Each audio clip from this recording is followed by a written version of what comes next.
while you're thinking, I just want to preface this, everyone watching. Caleb is amazing, and he might think completely different than me on some of these things, and that's going to be okay. And do not think about him because of what my opinions are on a matter. But he is having me out to preach. So. Yeah, and you haven't preached yet, so yeah, we'll see how this goes. That's right. Let's do Bryce Crawford. Okay. So do you like Bryce Crawford? I do like Bryce Crawford. But like anything, I feel like I'm allowed to like things and want to challenge them. So this is a clip that I saw about his energy drink by some dudes who have a podcast. So am I reacting to Bryce Crawford's energy drink or the guys? The guys talking about it, because I think they bring up some interesting points about it. Bryce Crawford came out with an energy drink that's Christian. What do you think about that? Why don't you just call it like an ethically sourced energy drink? Why does it have to be a Christian energy drink? Yeah. Was Paul walking around like, I make Christian tents? Like, you can't make an inanimate object a Christian. That is something specifically reserved for human imagers of God. And I do think it's weird when you have a guy with a huge social media platform and following. The whole thing is about sharing Jesus, praying for people, preaching the gospel. And then all of a sudden that becomes the platform also that's being used to launch this side biz. If I was Bryce's pastor, I would warn him about what he's doing, and I would encourage him, just as Paul was a tent maker. He generated income apart from the church. That can be a noble thing. I would just want him to not use the platform that God has built around him to promote a product. So what do you think? Well, I think two thoughts. I think the guy has a great take as far as like critiquing Bryce Crawford's energy drink, but I also don't think it's that deep where you have to have a pastor like correct him for it. I'll give you an example. Okay, so like we have a great plumber in our church, and he has like the fish on his van, on his plumbing van, and he has. I don't think you should, as a business owner, like you don't have to slap on like a Bible verse, like Cookout on their, cups. Yeah. They have like, John 3:16. Yeah. And I think it's fine. Yeah. I don't think you have to though, to be a good Christian business. But I don't think you also need to correct somebody and say like, hey, stop making this Christian energy drink. I just feel like it's weird. And I just don't feel like it's good. I don't think it's a good business practice. And I don't think it's like, I wouldn't say it's not ethical or like, because the core point, he seems, his core contention is that he's using the platform that God gave him to push a product. And I feel like there's a lot of assumptions there. Number one, like, why do we assume that the product is not also something God is doing and is therefore an extension of the stewardship of the platform? And then it's also just interesting to me of like, well, what if, like, let's just say like Chris Pratt is like, from what we can tell, seems like a professing Christian. He has a platform. I drink one of his products almost every day. It's called Jocko Fuel. He partnered with Jocko Go, who wrote Extreme Ownership, which is a book that everyone reads. And if they don't read that book, they're dumb. But why is it okay for Chris Pratt to do it? Like, do you know what I mean? Like, right. What do you think about that? Well, I mean, first of all, I feel like Bryce Crawford also knows the people that are watching him and paying attention to him. Like, he has a super young audience and following. And the energy drink world, like if you take MrBeast, for example, MrBeast is doing that with all of his products are MrBeast, right? Like it's like Beast bars, Beast this, Beast that. And so Bryce Crawford, maybe he's just like, well, if MrBeast can do it, let's do it for God. Let's make our products for Jesus. I don't know. But to me that kind of seems like the whole idea of his content anyway. Like Bryce isn't saying, hey, I started. Now, he does have a nonprofit, it's Bryce Crawford Ministries. So in some ways, he is functioning, obviously, within a ministry function. Yeah. But then he's also building a social media brand. Yeah. I'll say, here's the thing about Bryce's energy drink that I have seen on social media. It wasn't in that clip. There was a video of them in the manufacturing room, and they're praying over the product.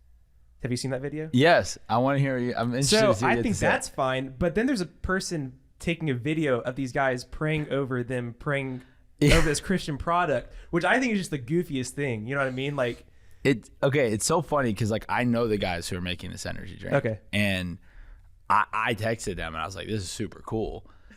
But but you bring up a valid point in which maybe this gentleman, who I don't know them, I just thought it was an interesting clip. I love ministry. I do love ministry angles on Christian content creators because I do think that what I'm not trying to say is that somebody who, like Bryce, should have no ministry covering or approach to what he's doing at all. In fact, I think there should be a lot. I just don't think that making a product, like if you're against Bryce's energy drink, I think you have to be against his YouTube channel because his YouTube channel is monetized. Yeah.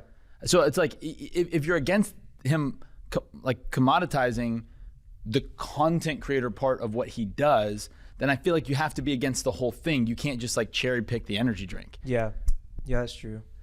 I think. Sorry, because I did a full ADHD thing there. But I do think, and I do want to come back to you, the guys filming, the guys praying, because to me, I just go, oh, it's so cool that you're doing that. Yeah. And it made me think, I go, man, like, I think it's cool that like you would incorporate, if you're a truly Christian run business, even if not all your employees are Christian, then the ones that are, like every now and then you probably should pray over your product. That's actually pretty cool to me. Yeah. Well, I think it's great. I'm just not a fan of like one hand up worshiping, one hand taking a video of worship. Yeah, it's tricky. You know what I mean? Yeah. Like the Masters. Yeah. No phones allowed. Which is dope. Which is awesome.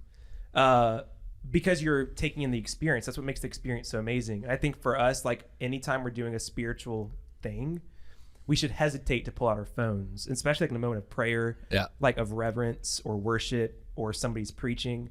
I mean, I'm a hypocrite when it comes to this. I took a video at our youth conference this morning while worship was going on. But I think at the same time, like there should be more moments where like I don't know how long those guys are praying for. It might have been a quick 5-minute prayer and just a 30-second video, or could have been an hour prayer session. I don't know any of that. So I'm just, it's tricky, right? I think because you just go, if you assume the best about that video, you go, okay, this was a company email. This was something planned because it's in the heart of this company. Bryce and the team making it were like, we want to cover this thing in prayer. Everyone knew that it was coming, and it was like a 15 to 30-minute thing. And somewhere along the way, someone's like, dude, this is so cool that we're doing this. Yeah. That's the optimistic take. Yeah. The super pessimistic take is, did they only do this for the clip to try to like push back against like the critics or something? Right. Which is tough. Just like with TikTok, I think specifically what we see sometimes with TikTok worship, or not just TikTok, but just social media and worship stuff, is you're just like, dude, I love that this spontaneous worship moment is happening, but how is the spontaneous worship moment so well filmed and captured? Yeah. Like you guys really were getting the angles down, I like what I forget who said it. I think it was one of the girls from Jesus Culture. I think it was Melissa. Jesus Culture back in like 2005. It was Melissa something. I got to go back into that. It was Chris. I know where Chris Kialala was one. There was another girl, Melissa. She's anyways. Yep. But she said something like, in this Kim Walker. Oh yeah, that no, it was name? Kim Walker. It was Kim Walker. Not was a Melissa. It was Melissa Howe, I think, was the other. I don't know, but I remember Kim Walker because she'd laugh in the recording. Kim Walker was the one that said this, but she was like, when we started filming worship, like things started to change because we started to lead worship differently because we wanted to lead for like the camera and how we were coming across. And she's like, when I watch back my best worship moments, like I look ugly on camera. Like, and I want to change with how I'm worshiping, but I shouldn't, because I'm being filmed, like I want to change how I'm worshiping coming across. And I feel like sometimes that can be us, like in any ministry context, where if we have like even right now I mean, this is awesome. We're taking this. Hopefully it doesn't seem like we're just doing this for the cameras. We were having some good conversation earlier, but like anytime there's a camera out, like the vibe shifts a little bit. Yep. And I think we have to be really careful not to do things for the camera. And I'm maybe in that clip they were just praying, and some guy, like it was just an assistant in the background, was like, "This is awesome. I'm taking it." And then somebody found it. But then it's like with Kim and them filming it, and even maybe our hopes for this is that millions of people could be impacted. Yeah. And I think that's why I like that these guys are talking about it. Which again, my big thing is like, just because they're questioning. Just because they have questions about the energy drink doesn't mean they're like a hater. Right. I think that's one of my biggest pet peeves, is that people think that just because people are talking about them, that they're being a hater. Mm-hmm. I think it's good for us to wrestle through these things. You can critique something without, you can still like the person and the product. Yeah, well, and still maybe not know and just bring up good guardrails, because I don't know that there's a black and white answer to what we're talking about when it comes to like, well, what is better, that no one outside of the room saw Kim Walker worship, or that millions of people did because they turned the cameras on, which is better? But I think the thing was different is that I appreciate about Kim Walker, especially in that context, is like she's not, you can tell she's not leading for the camera, like whenever she is leading worship. Like if you watch her lead worship, she's crying, she's laughing, like kind of a little obnoxiously at times. And it's kind of funny out of context.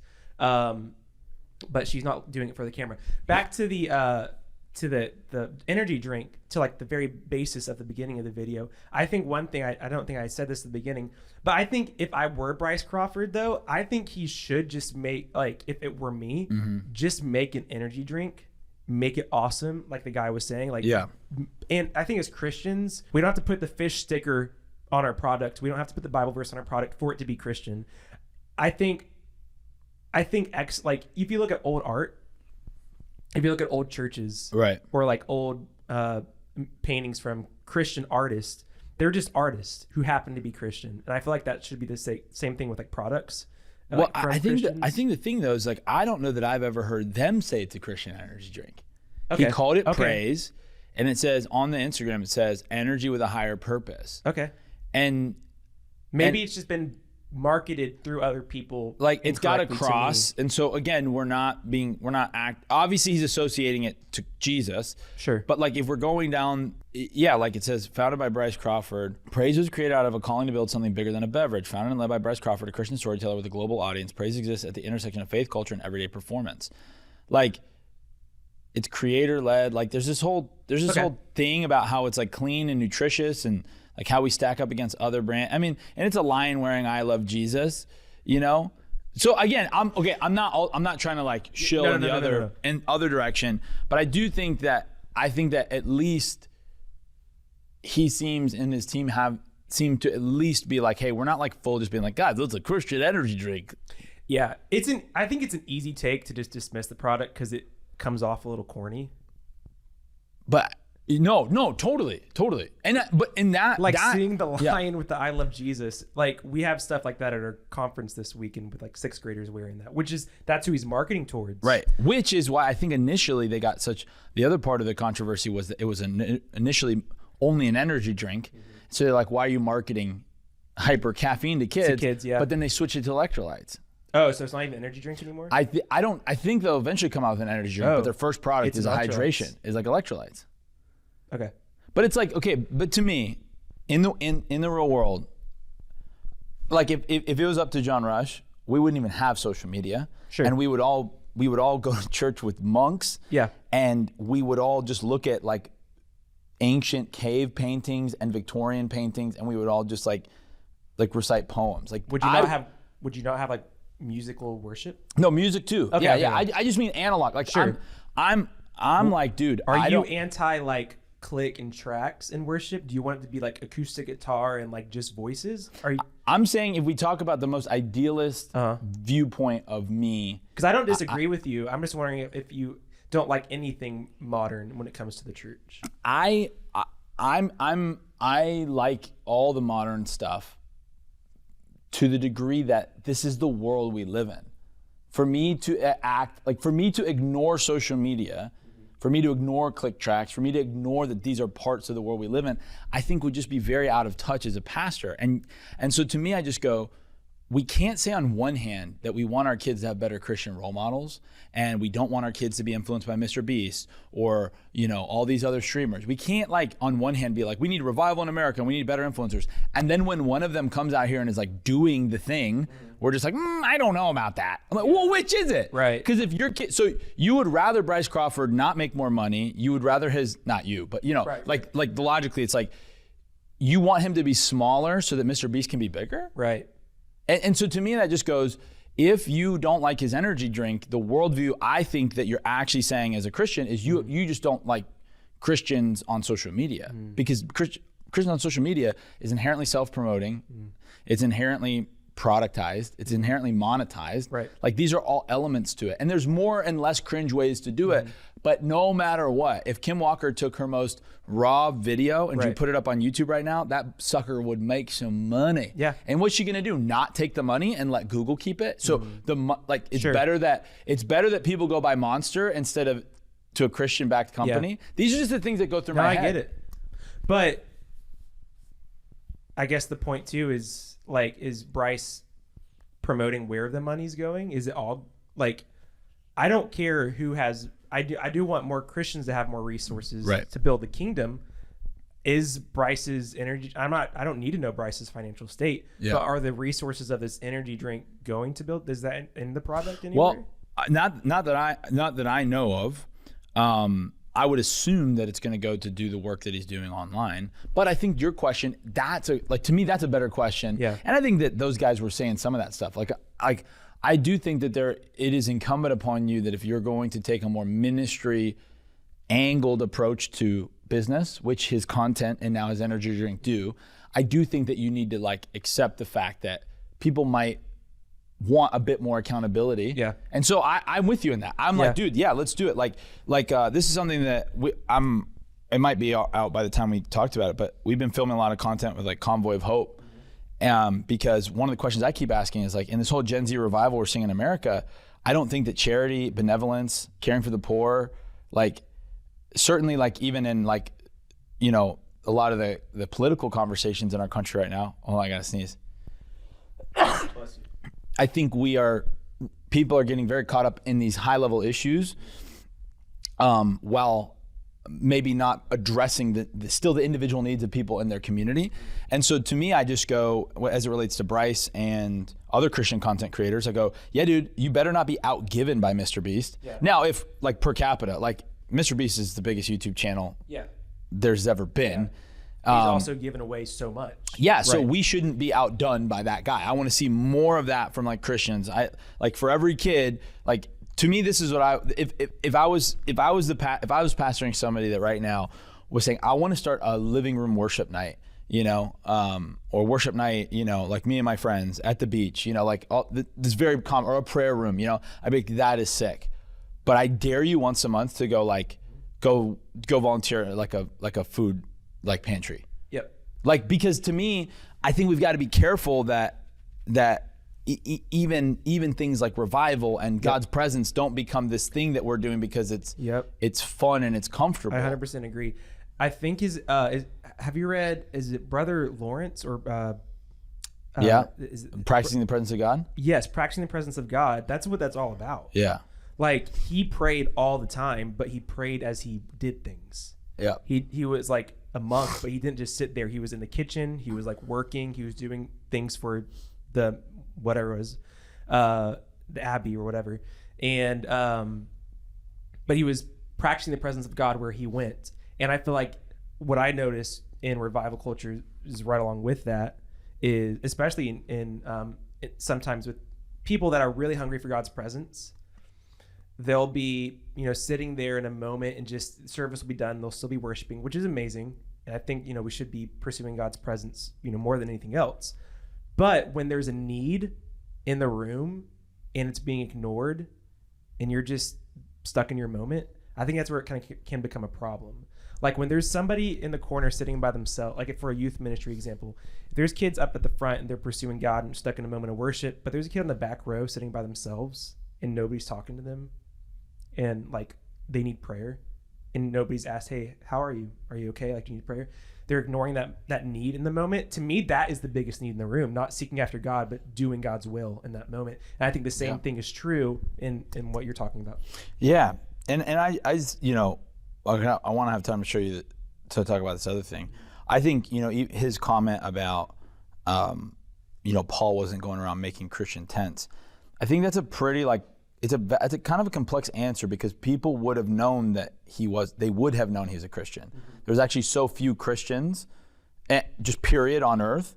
And you're talking about like the most famous Christian, even in Corinth where Paul sold, like where he sold his tents, that was also one of the places he got arrested. Yeah. And so now that's not the same thing as what Bryce is doing, but I'm just saying it's not as black. Like I just feel like he's he paints this world that like Paul was like, yeah, dog, like I just separate my faith. Because what I don't want people to hear from that is that we should like so overly separate our faith from our business works and our practices. And I'm like, yes, he didn't make Christian tents, but people knew they were buying tents from Paul the Christian. And not just Paul the Christian, Paul the mega Christian. Right. Paul the dude who's like got like his business partners like, Priscilla and Aquilas, they had been kicked out. They were so prominent, they had been kicked out of Rome because Rome was like, these Christians are messing stuff up. So like they were known and people knew. And I think that there's a beauty to the fact that Paul, you know, basically almost had to make tents with the pressure that people knew that if this tent sucked, they were going to trace it back to God. Yeah. And so I also want to push back against this idea that like we're just supposed to be covert Christians all the time, because I don't think that's it either. I think there's because that's also just not the reality that Paul faced. Yeah, you were gonna say something. I was gonna say we should also, like, to this guy's point, who's like the Bible nerd in the clip. I don't know who that guy was. Maybe he's great. He probably is awesome. They probably are. But you should. I've heard, and I feel like this is a good practice, to be really careful to build principles and doctrine off of biblical narratives. Yeah. Especially like the book of Acts. Yeah.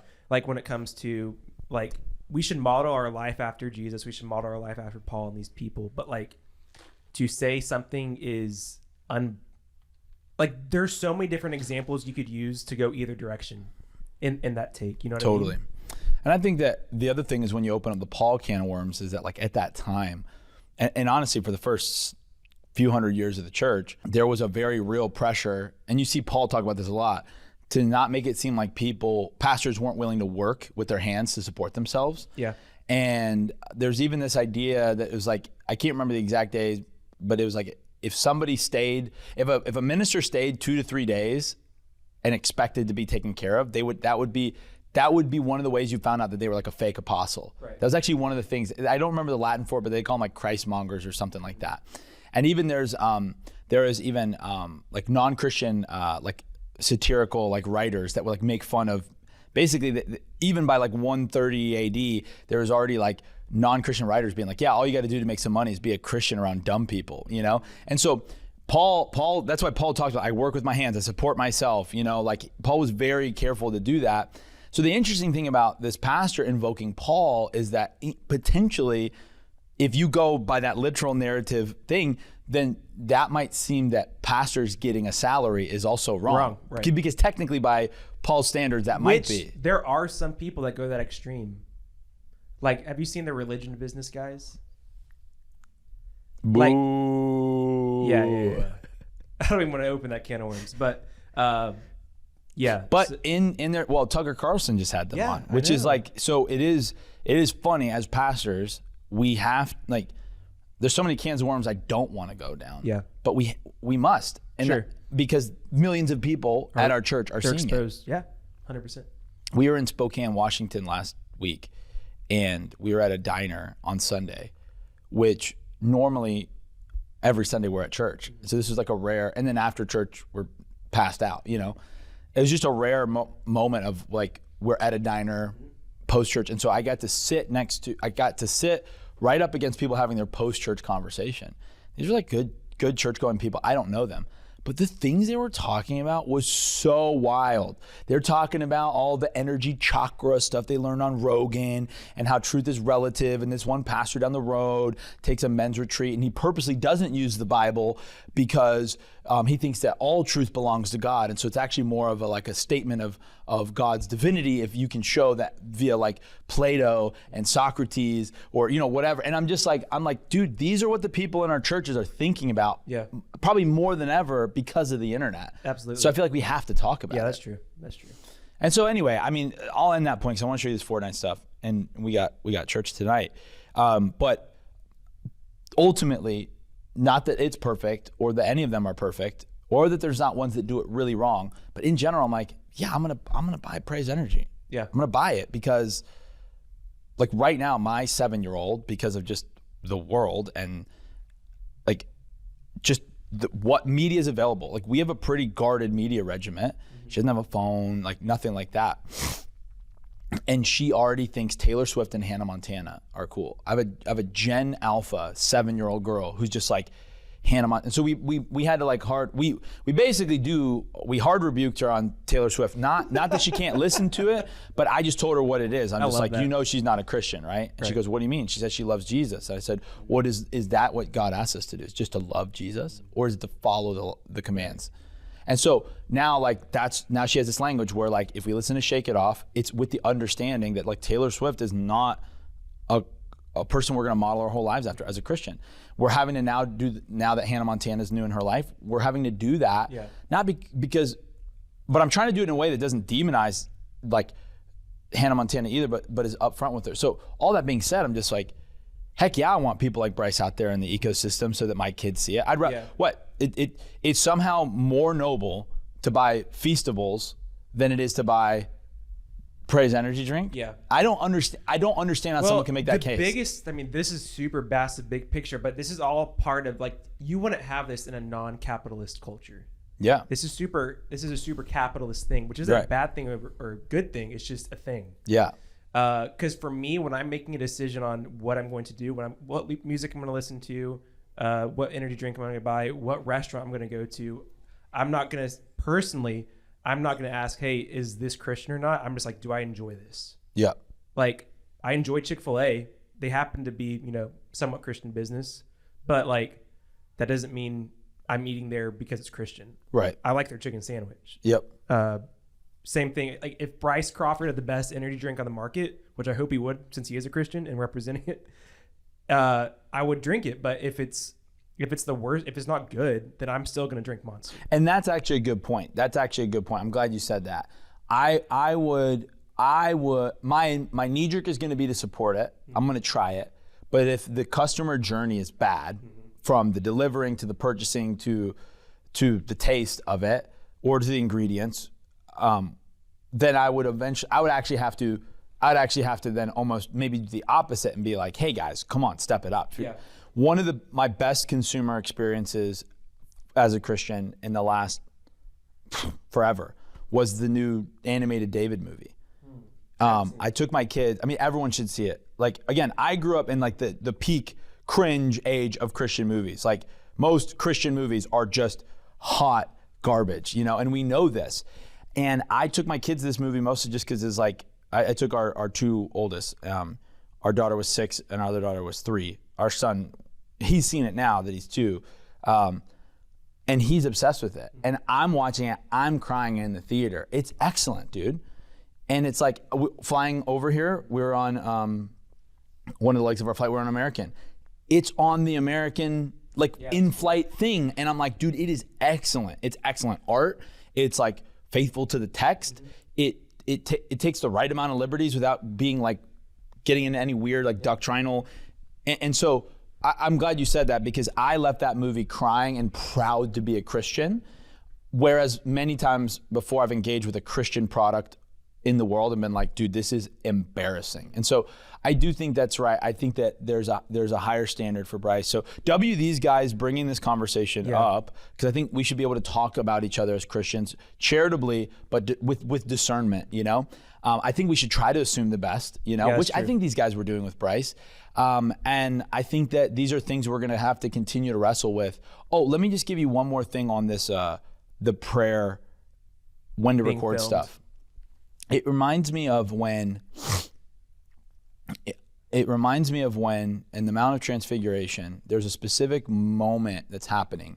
And Peter is like, let's set up tents. Let's keep this moment going forever. And Jesus says, I don't remember what exactly he says, but he essentially says, no, we don't need that. Right. And then many have preached on that as essentially saying like we try to like memorialize, like moments instead of turning them into movements and, but at the same time, like there are moments where like the upper room, they were there for a long time. And then the upper room set in many ways the precedent for congregational worship. And so I just think that's an example where we have to be discerning. Yeah. And I think we just got back, like before here, we spent a couple days in Charleston doing an early celebration of our 11 years of marriage, and I'm like, about my marriage, like I don't like making content about it that much, because when I'm with her, I just want to be with her, and because I love her, and there is, other than my relationship with Jesus, there's nothing more sacred that I have in this world than time with my wife, especially since we have 3 children. And so I didn't do that, and but she did. So who's right?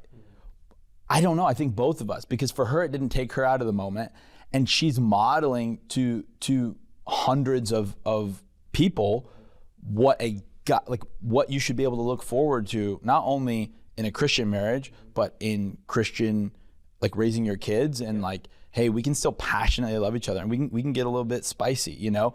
And so I just think it's about discernment, you know? And because building a tent at the Mount, not building a tent in the Mount Transfiguration is not the biblical precedent to not create a church. Totally different context. Yeah. It's Jesus as well, so like. Yeah. So discernment. Also, it was like Elijah was there, right? And Moses, and it was like 3 prophets. Well, and it was Elijah, was like, let's build Moses. a house for them. I can't remember who else was there, but also like potentially, have you ever heard the theory about how, you know, it was like a transcendent moment in time where like that was the burning bush for Moses, and like, that makes sense though. There's some interesting, okay, so this next one, and this is a guy named Nate Fagan, who I don't know, which, by the way, I already let all these people know that I'm reacting to them. Okay. And that's what, if you're going to react to someone, you should reach out to them first if you have courage. You should tag them. Tag them. Yes, you should. So far, when I've been reacted to, I find out because someone sent it to me. And I just go, if you got something to say to someone, say it to them, bub. Okay. This new Fortnite update is just proof of the end goal of our society, which is to hyper-sexualize children. The end goal of all society is to hyper-sexualize children. It should be considered pornography, but no. Shirtless it's just a kid's video game, and I'm seeing nobody say anything about it. Just look at this stuff. These are the new skins from the new update. And this is real? This is real, yeah. This makes my blood boil. This should be fake. I thought it was satire when I first saw it. But no, it's just normal nowadays. And if you're a man, if you're a husband and a father, you want to be a husband and father, listen very closely to me. We are the last stand against this, and there is a reason that they are pushing this so hard on us and trying to do it younger and younger and younger. Because a man who is lustful, who cannot control his desires, is a man who is then going to look at a woman not as an image bearer of God, not looking at her with immense value, which is then going to make her feel that her value comes from her body, which is ultimately, and here's the kicker, ultimately that's going to mean that she thinks it's her body, her choice, and she can go murder a baby she chose to conceive. That is the end result of this. Lust destroys men. It breaks families apart, and it kills kingdoms. And right now, our kingdom is dying because men have not stood up against this BS. So are we going to be the last stand, or are we going to be cowards who tolerate this garbage? I don't know about you. Okay, there's a lot to unpack there. I want to start by saying I agree in principle with a lot of the things that he's saying, in principle. Yeah, I mean, my wife's laughing at this. What did you think of that? Thumbs up or thumbs down? Oh, okay. I thought, really? Okay. He had me in the first half, but then he leaped to saying my body, my choice. I know. Fortnite skins are why there's abortion is like that's crazy. That's a lot. It reminds me when I was growing up, and I wasn't allowed to, and I didn't have an interest to, but I just remember when people that played Sims were like of the devil. My wife played Sims. So yeah. You know I did too, dude. I tried. I don't even know if there was anything inappropriate. They walk back into that back room, yeah, and then the blur happens. Yeah. I grew up in a broken home, dude. That's how I found out how babies were made, dude. The Grand Theft Auto Vice City and The Sims. I was like, that's about how you do it, you know? So I mean, to me, it's like I never played Sims, so I don't know. But like, that to me was like, I don't think you shouldn't. Like, Fortnite's a skin. Like, are you forced to being exposed to this if you play Fortnite, or is it just if you happen to stumble across somebody who has that skin? So I think like at a high level, I think like what he's talking about is like the objectification of women. Not having a standard for like how people should dress and act, and us living in a lewd world. sexualization of children. I think all those things are happening. Yeah. But my thing is, firstly, that has been happening for all of human civilization. Literally. Yeah. And I mean, Fortnite, this is the sad truth of the society you live in. They're just trying to make money. Well, and that's sexualizing things is how you make money in 2026, unfortunately. And I just think we need, I guess, ultimately, I'm not sure what his call to action is. So is his call to action that we should all boycott Fortnite, that we should not play any video games? Because if that's true, then I want to ask him, why are you making this video on Instagram that has far more lewd images than Fortnite has ever had or ever will? So if you're against Fortnite, you got to be against the Instagram account that you just used to make it. Draw a line somewhere. Because I'm with him in principle of saying, dude, we got to push back against this. But this is an age-old human problem. And to think that like our kingdom, does he mean America? That's interesting. To think that like we ever were this lust-free society just isn't backed up. Even if you go back and you look at the 1930s with like child actresses like Shirley Temple, like there was sexualization of children back then. Did you know that Pompei, like one of the classic like villages that was killed or destroyed by the volcano.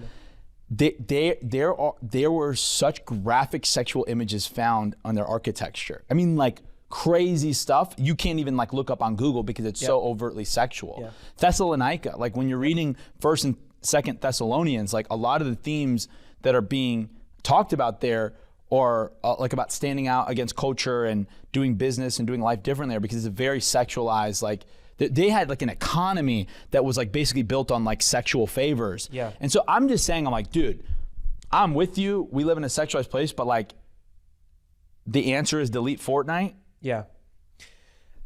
No, I don't. No, I'm not saying it is. I was saying, yeah, I agree. No, I'm asking. I'm just. Right. I'm just trying to understand what the conclusion is. Yeah, there's no helpful thing to do. It's. I don't understand. He's acting surprised. And to me, it's the same thing every year. And I've made a post about this before, but it's the same thing every year with the Super Bowl halftime show.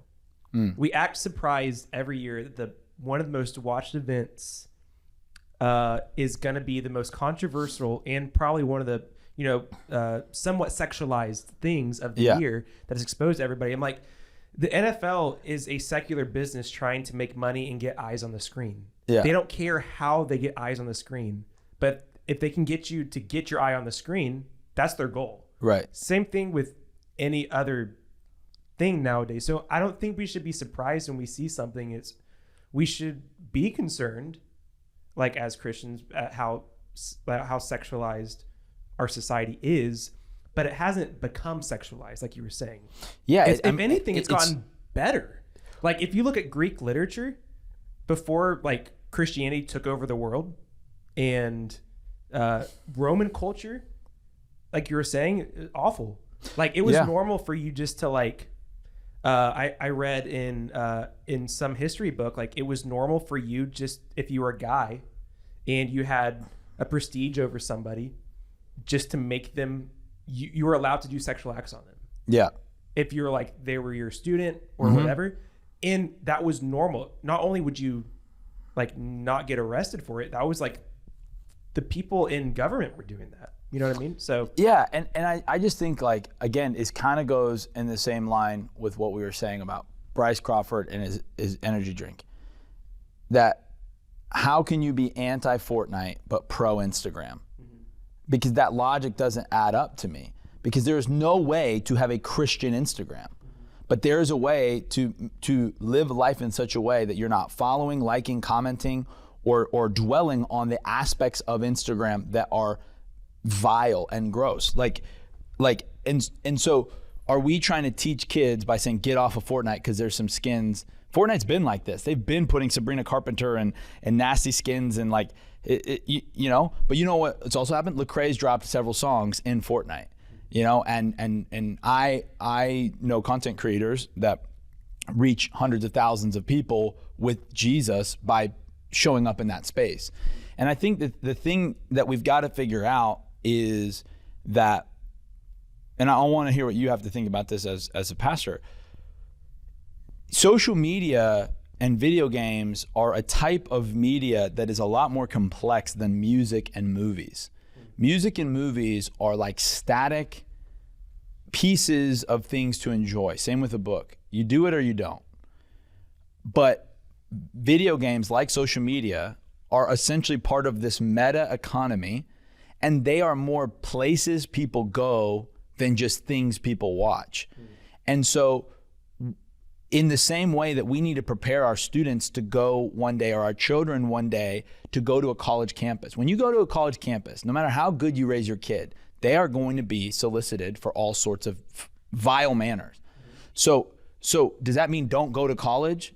Well, then certainly then if you can't go to college, well, then you can't go to your job. If you can't go to your job. So Christians, at the end of the day, Christians are supposed to close our eyes to it. I would say that the highest call of a Christian is actually to develop a resistance in real time and accountability structures in real time towards things that are going to pervert or corrupt. And so certainly, if you're playing Fortnite, don't play as that skin. Don't buy those skins. As a Christian on Fortnite, let's support things that support our worldview. And don't be surprised, though, when you're playing a game built by non-Christians, that they have non-Christian things in it. Right. And if that is causing you to just genuinely stumble, then maybe you do need to fast or abstain rather from Fortnite, just like you would any other kind of media. But just to say that, like, there's bad stuff on the internet and we got to be mad. Yeah, I'm mad. Yeah. But what, is just making a reaction video about it? That's what, no. What's going to change it is me raising my daughters and raising young men to know the whole world. Dude, find me anything in this room and a teenage boy, a grown man is going to have a lustful thought about it long enough. If you leave, what can we see? If you leave a man alone in a room with a chair long enough, he's going to think of something lustful about it. It's just facts. Yeah. And so we have to teach them on how to capture those thoughts and make them subject to Christ, not to just to avoid everything all the time. I 100% agree. I think what would be more helpful, like you said, with this commentator is to critique the skin and then give a tool to the people that are listening for what to do when you encounter that. If you see a Fortnite skin, don't be like, oh gosh, I can't play Fortnite anymore. Instead, if you see that skin on Fortnite, be like, oh, wow, this is really sad. We live in a sexualized culture. Maybe take a moment to pray for those who are being exposed to it. And be like, if you're potentially your mind is being shaped by this into a lustful thought or whatever, you should know what to do when you encounter a lustful temptation. And that's what this guy should be teaching people. Well, he also just showed all of us it. I don't know about you, but I just didn't cheat on my wife in this moment after watching the skins that he showed us. Right. And also, like, with sexualizing in children, I 100% agree with him. That is happening in our culture. But I would just say, by and large, children under the age of, my thing is children under the age of 12 should not be probably playing Fortnite unless it's with their parents anyway. And so I think that that's the other issue, is just like, we're giving digital access too early. And I think that we've got to create better boundaries on how to slowly introduce our kids to the reality of the world. We have to create safety, but we can't shelter them, because sheltered kids end up making the worst mistakes. And I feel like there's even elements of my life where, like, a classic one for me was like when my mom found out that I was playing Yu-Gi-Oh, she just burned my cards. And we never had a conversation about it. She just set them on fire. But we never talked about it. And so then a year later, when my neighbors across the street got Grand Theft Auto, I had no worldview to understand why something like that might not be the best for my developing brain or my faith or anything like that. All that was in my head is hide from mom, because she burns things that are fun. Yeah. I think too, like, to your point, I think a lot of youth students, people that are being exposed to all these things just don't know any different too. And I think just as much as we should be equipping students how to deal with these things, we should also be equipping parents to how to deal with these things. Totally. And for this guy, he's more likely than not, and again, everything he's saying is correct, like, this is wrong, for there to be sexualized things in anywhere. That's not ever good. But what would be better is for him to, instead of saying like Fortnite sucks, the end, tell parents, like you said, hey, maybe watch what your kids are do you know what they're doing on their video games? Like, do you know what your kids are doing on their phone? Yeah. And not that you need to be spying on them, but just have conversations with them. It'd be better for parents to be in the loop on the lives of their kids instead of just like clueless and be like, wow, Fortnite sucks, my kid must be going to hell. Because I love your Bad Bunny analogy, because with halftime it's just like, yeah, everyone, as long as we don't watch Bad Bunny, we will be standing up for the kingdom of Christ. Right. Turn over to Kid Rock. Yeah. This is your king, you know, like this is it. And so I just think that when we fight this battle the wrong way, we always lose. And I think the way, like, Nate has amazing intentions, and I bet you has other parts of his content that go in more detail about maybe some practical handles. But I think that we've got to have a more holistic approach, meaning like zooming out from Fortnite and going like, how many Christian parents have been trained in their church, in their Christian community, on how to raise their daughters up to have a positive view of their God-given body? Yeah. Because I don't love all of what he was saying about something about like they find their worth from their body. Like, do you know that it actually is good that they do find worth in their body? Yeah. It's just not from having to do lewd and explicit acts of sexuality with multiple different partners. Right. Like, it's very Gnostic to think that we're supposed to not, like, young girls are not supposed to like the way that they look. Right. It's about going, are they putting that desire in the right place? Because we're made in the image of God. So I just think already these are just topics that if we burn the Yu-Gi-Oh cards, you know, if we just delete Fortnite, we might solve the problem in our kids' lives for like a couple minutes. But their neighbors got Roblox, and Roblox got worse stuff than Fortnite. And somewhere along the way, we have to teach our kids to embrace the culture we live in and know how to stand strong.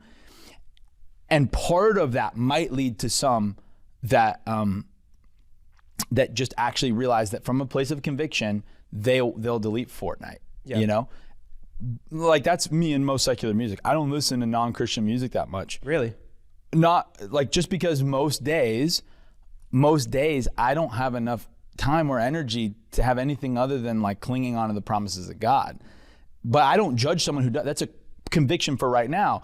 But then there'll be like a road trip where my wife and I will be like more at ease and the kids aren't in the car, and we will, you know. Yeah. But so I can relate to this, like, very much of trying to walk in step with the Spirit to know, like, what do I need this year? And I bet you there's a lot of middle schoolers out there that their lives would be better if they just got off of Fortnite. Mm-hmm. But that doesn't mean that this whole idea of like, by and large, all Christians need to boycott all digital mediums. That's crazy. Yeah. Again, because the very clip we're discussing was made on Mark Zuckerberg's Meta platform, which features millions of softcore pornography videos every single day and promotes OnlyFans models as well as other like hardcore pornographic sites. Yeah. And so what Nate is doing on Instagram is what I think people should be doing on Fortnite, which is redeeming the space, showing up and modeling how a Christian should show up.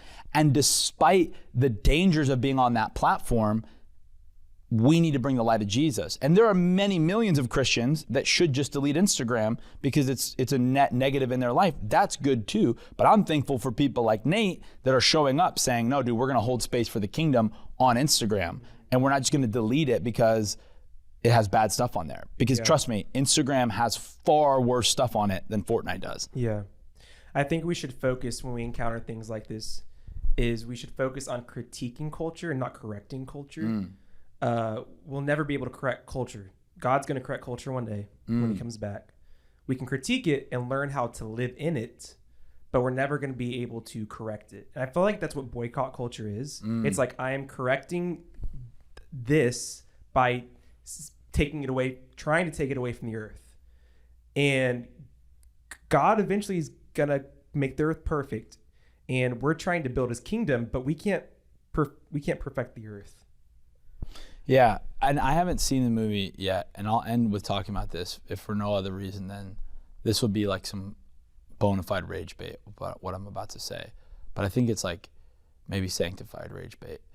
Is like, I've seen so many people try to boycott Christopher Nolan's Odyssey. Me. You're going to boycott it? Dude, I just don't think it's going to be faithful to the original myth. In which, that's your choice, right? Right. I'm not boycotting. That's why I'm boycotting it, though. Yeah. Because just based on the I might see it just because I'm curious. I feel like it might ruin the Odyssey for me, though. No, and that's totally fine. And I respect that.